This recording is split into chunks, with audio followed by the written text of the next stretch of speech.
সাবেক এমপি মোশাররফ হোসেন, সম্মানিত শ্রমিক দলের কেন্দ্রীয় নেতৃবৃন্দ, উপস্থিত বগুড়া বিভিন্ন ইউনিট থেকে আগত আমার শ্রমিক দলের নেতা ভাই ও বোনেরা, আসসালামু আলাইকুম। আমি বক্তব্য শুরুতেই প্রথমেই ভবিষ্যতের সঙ্গে স্মরণ করছি স্বাধীনতার ঘোষক বীর মুক্তিযোদ্ধা শহীদ রাষ্ট্রপতি জিয়াউর রহমানকে। আমি সঙ্গে সঙ্গে আমি স্মরণ করছি আমাদের স্বৈরাচারের অত্যাচারের শিকার মরহুম আরাফাত রহমান গৌর সহ এই বিগত 16 বছরে স্বৈরাচারের অত্যাচারের খুন এবং গুম শিকার আমার বিএনপি এবং সহযোগী দলের নেতৃবৃন্দের আত্মারা কামনা করে এবং আমি আমার বক্তব্য শুরু করছি।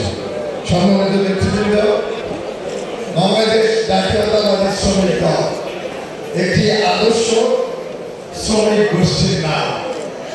শহীদ রাষ্ট্রপতি জিয়াউর রহমান এই দেশের মানুষকে মানব সম্পদ উন্নয়নের জন্য এই বাংলাদেশ জাতীয়তাবাদী শ্রমিক দল সৃষ্টি করেছিলেন। একটি সুশৃঙ্খল কর্মদক্ষ শ্রমিক গোষ্ঠী হল দেশের উন্নয়নের মূল শক্তি। এটাই হল শ্রমিক দলের মূল আদর্শ এবং সেই আদর্শ থেকে বাংলাদেশের শ্রমিকরা অনেক দূরে চলে গেছে। বিগত স্বৈরাচার গুটি কয়েক পদবিহীন শ্রমিক নেতা তৈরি করে তাদের হাতে নেতৃত্ব দিয়ে তাদের হাতে ক্ষমতা দিয়ে সাধারণ শ্রমিকদের অত্যাচার শোষণ করেছে। সেই অত্যাচার শোষণের অবসান হয়েছে। আজ বাংলাদেশ আবার নতুন করে স্বাধীন হয়েছে। আমার শ্রমিক জনতা ছাত্র জনতা সবাই আমরা স্বাধীনভাবে কাজ করবো, দেশ উন্নয়নের কাজ করবো এবং আমরা দেশকে গড়ব। তার আগে দলকে ক্ষমতায় আনার জন্য আগামী নির্বাচনে আমাদের প্রস্তুতি থাকতে হবে।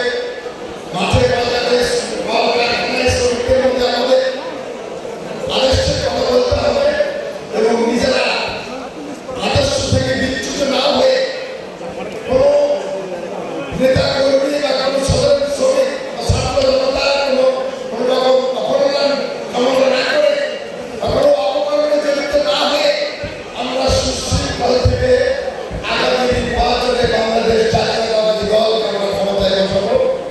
এরপরে দেশ বদলে এবং খালেদা জিয়া তারেক রহমানের নেতৃত্বে শুরু হবে দেশ গড়ার নতুন পরিকল্পনা এবং সেই পরিকল্পনায় এদেশের ছাত্র, শিক্ষক, শ্রমিক, কর্মচারী আমরা একাকার হয়ে দেশকে গড়ব, দেশের মানুষকে ভালোবাসবো। এই হবে আজকের এই সাংগঠনিক কর্মী সভা আমাদের উদ্দেশ্য। ইনশাআল্লাহ আমরা আগামীতে এই দেশ গঠনে বাংলাদেশ জাতীয়তাবাদী শ্রমিক দল কঠিন ভূমিকা রাখবে, গুরুত্ব ভূমিকা রাখবে।